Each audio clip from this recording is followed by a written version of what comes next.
Record store day.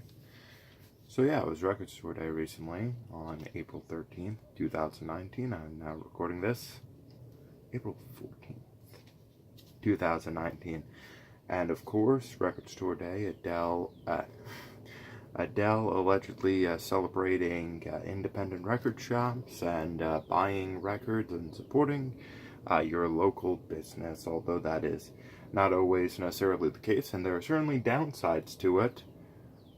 I happen to be a big fan of Record Store Day, or at least definitely some aspects of it. So, in keeping with a somewhat of a tradition on the channel, I'm going to be doing a haul video, if you would, and I of course certainly do. So, firstly, I was handed a compilation called The Music You'll Be Looking For on a Future Trip to the Record Store. And it includes things by the likes of Frankie and the Witchfingers, Daughters, No Win. Not really, the only band on here that I know is Daughters, unfortunately, but yeah, that's sometimes the case, so might check this out, might not. I also managed to get a few free pin items. A pin for the new Mac DeMarco album, Here Comes the Cowboy. A pick from Diodario for Record Store Day. And then a Skull Headphones pin for Record Store Day as well. So there you go. Now on to the actual record part of Record Store Day. I picked up 2 7-inches from the first store that I went to, and along with that we shall begin the slow process of story time with Jeffrey, essentially. So I got to my preferred record store, the closest record store to me, so by nature it is my preferred record store, Scotties Records in Summit, New Jersey, and I got there about 5:30 in the morning. Waited in line, managed to get into the store at about 9 o'clock-ish, a little bit after, I believe, maybe like 9:10, and yeah, pretty quick shopping run, relatively, at least inside of the store, and managed to get home by 10 a.m. So, yeah, some of the things I kind of quickly went to were the Julian Baker 7-inch, of the song Red Door with Conversation Piece. Big fan of Julian Baker. Really big fan of Body Genius, somewhat more so than her actual solo work at this point. Not that I dislike it, just that I prefer Boy Genius. I think I said Body Genius again. Boy Genius a little more as a project. I also picked up the 7-inch for Iggy Pop, The Villagers, including a unreleased song. And of course, I'm really interested in this whole affair because it's from one of his I would say, least listened to, most not necessarily underrated, but yeah, sure, let's just go with underrated albums from 1982. I'm forgetting the name of it, but the only real song that even could be included on a greatest hits album from it was a song called Run Like a Villain, which was nowhere near a hit. And its inclusion on the Iggy Pop greatest hits set that came out several years ago, with him shirtless with the kind of like taped up knuckles photo like a boxer, that I would say was probably most likely a pity inclusion, or maybe Iggy just really likes the song. Who can say? But speaking of being incredibly obsessed and not making much sense, here is Van Morrison Astral Weeks Alternative, and it is 4 songs from the Astral Weeks album, but alternate versions of them. So songs like Beside You and Madame George, alternate takes are included. Beside You is take 1, so you know it's legendary, it's magical. And Madame George, take 4, Ballerina, what they consider a long version, And the same thing with Slim Slow Slider, the long version. Now, I believe all 4 of these tracks have been included with the more deluxe versions of Astral Weeks before, but I do not know if they've ever been on vinyl by themselves. So, yeah, I'm excited to have it just because I am such a big fan of that album. And they're great takes. I understand why they weren't included on the album in some cases, but, very good. Exceptional, even. Speaking of what I just said, Jeff Tweedy's follow-up to his album from last year called Warm, here is Warmer. It features less guest appearances, although I think there was only Glenn Cochee who did some minor percussion on one song, but this album really is just Jeff Tweedy and Spencer Tweedy on drums. And it continues in the same sound feeling of Warm. Of course, it comes from the same sessions. Definitely a little more somber. You do have songs that stand out like Family Ghost, Sick Server, Evergreen, Guaranteed. And with that in mind, those are the songs that Tweedy has been incorporating into his live shows. Most recently, when I saw him a few days ago, playing at Town Hall. I went both nights. He played, I believe, in some capacity, in some combination, all 4 of those songs. And yeah, I prefer them actually live, but that might just be me. On the Jeff Tweedy train, the Jeff Tweedy wagon, we are at I Don't Like the Way This World's Treating Me, a sort of EP by Woody Guthrie featuring songs written in the 1950s and really just, I think it's just one home demo of the song. It's a 1952 home demo of I Don't Like the Way This World's Treating Me, from Woody Guthrie, then a recording of Old Man Trump by Ryan Harvey featuring Anne DeFranco and Tom Morello. On the opposite side, you have a version of I'm never going to get this song title right, am I? I Don't Like the Way This World's Treating Me, featuring, in some capacity, Jeff Tweedy. Here it is.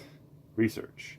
The second version includes added musical accompaniment provided by Jeff Tweedy, which is really exciting for me, being such a big fan of the Mermaid Avenue sessions, where Billy Bragg and Wilco recorded a series of albums worth of music from unreleased, not necessarily songs, but unreleased lyrics, in some cases really more on the sides of poetry, by Woody Guthrie.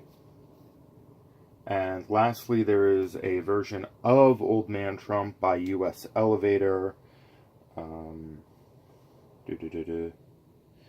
We feature the song Old Man Trump is a composite of 2 separate lyrics which were combined by Ryan Harvey, the title being derived from one of the lines in the lyrics. We feature 2 approaches to the song on this release, one with music by Ryan Harvey featuring Anne DeFranco and Tom Morello, as I mentioned previously, and the other by U.S. Elevator, led by Guthrie's grandson-in-law, Johnny Irenon, featuring Mac Mackay and Tim. I'm not even going to attempt to say his name because I've been kind of harboring on this. So, yeah, pretty interesting EP. Haven't had a chance to listen to it yet, but I will very soon.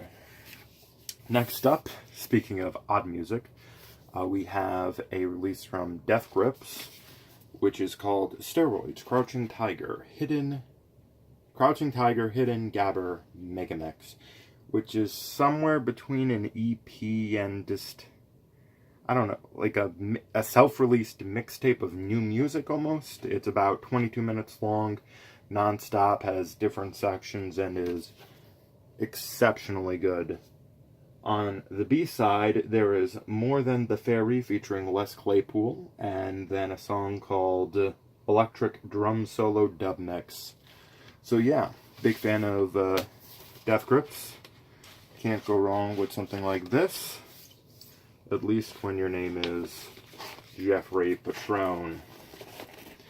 Although you can have a complete, total inability to put a record back into its case.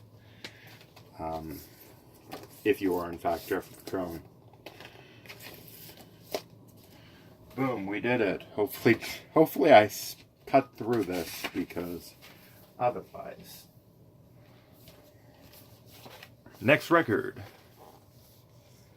The soundtrack for Season 2 of Twin Peaks, which I did not realize wasn't really released in any way before, although I think some of the songs you can find in to some degree. I know there's the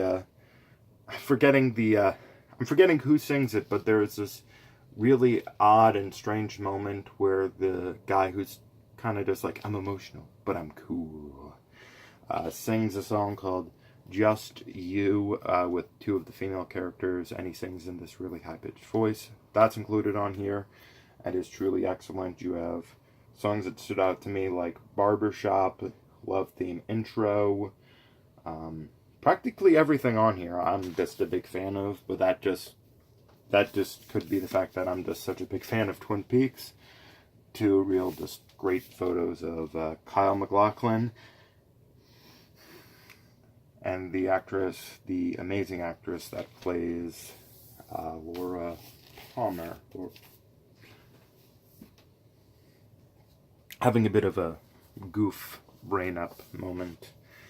Next up, we have the music from Breaking Bad. Unfortunately, it's on clear vinyl and not green. There was a similar release, which I think was just the music, the actual soundtrack for the show. This is the music that was included in it. Now, of course, you do have the Breaking Bad main theme, but you also have songs that played crucial moments in the show, like Windy by The Association, Baby Blue by Badfinger. What else? You have DLZ by TV on the Radio, One by One by the Black Seeds, and even the song The Ballad of Heisenberg, Negro e Azul by Los Cuates de Sinaloa. Quats? Moving on. Exceptional set. I was going through the racks at Scotties, and I noticed there was one record put aside of this next thing I'm about to show you, and I was just like, oh, well, I've heard that's one of the things to get, and it's very weird, as you will soon learn. And so it is Gong, live, Bataclan, 1973. I know very little about this album, other than it is probably weird. I know one side of the album, there's 3 songs on it. I'm going to read you the song titles, and you can come to your own value judgment. Track 1 on side C is Flute Salad. Track 2, Pussy. Track 3, Radio Gnome 1 and 2. So yeah, this is a photo of the band. So that was odd. Even more odd is the fact that despite being about maybe the 15th person in the store, another album that they only had 1 copy of, and that when I went to another store today, they didn't even have, was An Evening with Billy Joel, June 3rd, 1973, recorded at 8 p.m. in Carnegie Hall. And yeah, my mom's a big fan of Billy Joel. Her favorite album, as far as I can tell, is The Stranger. And of course, this was recorded a few months before The Stranger. I think it's included on some deluxe versions of The Stranger, but has never been released, at least on vinyl, as its own recording. So I'm excited to give this a try. I did not pick up the Elton John 1978 Moscow live show, and probably never will be able to, but that also had my eye. And another thing that I had my eye on and didn't get was a weird album in the Gorillaz discography called The Fall, which was recorded, I believe, entirely on tour, on the tour for Plastic Trees, or yeah, that's a Radiohead song, I think. Plastic Beach, yeah, which featured a lot of collaborations. The Fall doesn't, and is the next album immediately after. I would say somewhat of a mixed reception on it, but I guess it was either not on vinyl or just hard to find, and I kind of blanked, didn't look for it, and now probably won't be able to find it. But something that I was trying to find and blanked, but was able to find while looking on this second day over at Siren Records in Doylestown, was the new album by the -5 called Stroke Manor, which is on sort of a, what, I'm forgetting the word, but I think MRI kind of scan of the brain that was done on Scott McCall, the leader of the -5, who unfortunately had a stroke some time ago and sort of sidelined him for a bit, but thankfully he's back, and he will be playing at the Solid Sound Festival this year, which I will be going to. So, to say I'm excited for this album is to downplay it. I am exceptionally invigorated to give this album a listen, and yeah, that's about it. As soon as I can get that album back in its casing. But I also managed to not make any sense along the way. And while I did that, I picked up the Alexander Skip Spence or kind of companion piece follow-up. Not sure how exactly I should say this, but it's called And or Again, which I think is a really great title. It basically is the sessions for the album, unreleased alternate takes, lots of rehearsals, lots of just version 2, and seems really interesting, just a glimpse into the album a little more. And yeah, I've been meaning to get something by Alexander Spence on vinyl, and or it's kind of hard, at least for me, to get my hands on, so very grateful for this. Speaking of weird music, of course, very few bands in the 70s were weirder than Hawkwind. Of course, they are known for their 1973 Space Ritual live album. They also continued to play after that show. I know, it's truly, truly astonishing. And so on their tour of, blanking on it, but the album they put out in, I believe, 1974, they did a thing.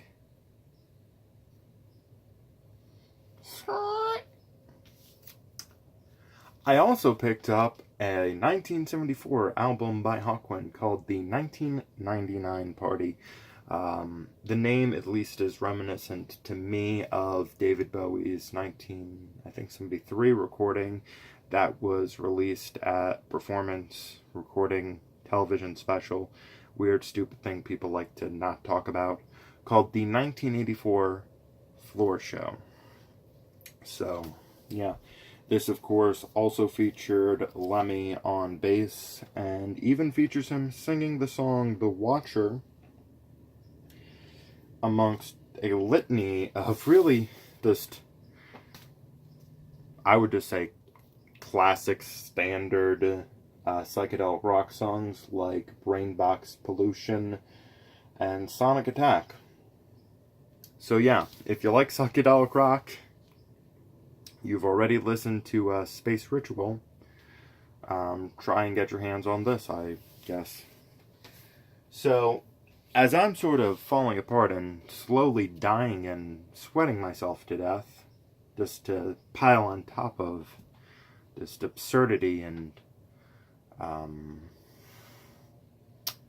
lunacy, I guess, we're gonna end by talking about a live album that was not released on Record Store Day, and it is Ty Segall and the Freedom Band with an album called Deforming Lobes Live, and I am struggling to get this back in. So yeah, this features really a good variety of tracks from Ty Segall, and it does, I would say, show him in a really good performance setting. You have songs from all over his career, including things from my favorite album, Emotional Mugger, like Squealer and Breakfast Eggs, but then you also have songs like The Crawler from Manipulator, and some of his older songs like Finger and Love Fuzz, and yeah, it's just really, really great album. Highly recommend it. What did you get for Record Store Day? Tell me below. If you're one of my friends who was trying to get me to buy them a record and I wasn't able to, comment that below. Comment your disappointment. Remember to thumbs up to the channel if you at all feel compelled to. And of course, I highly compel you to, as well as subscribing and hitting that bell. I've been a bird sitting outside this window, looking in at some idiot, talking himself to death. Goodbye.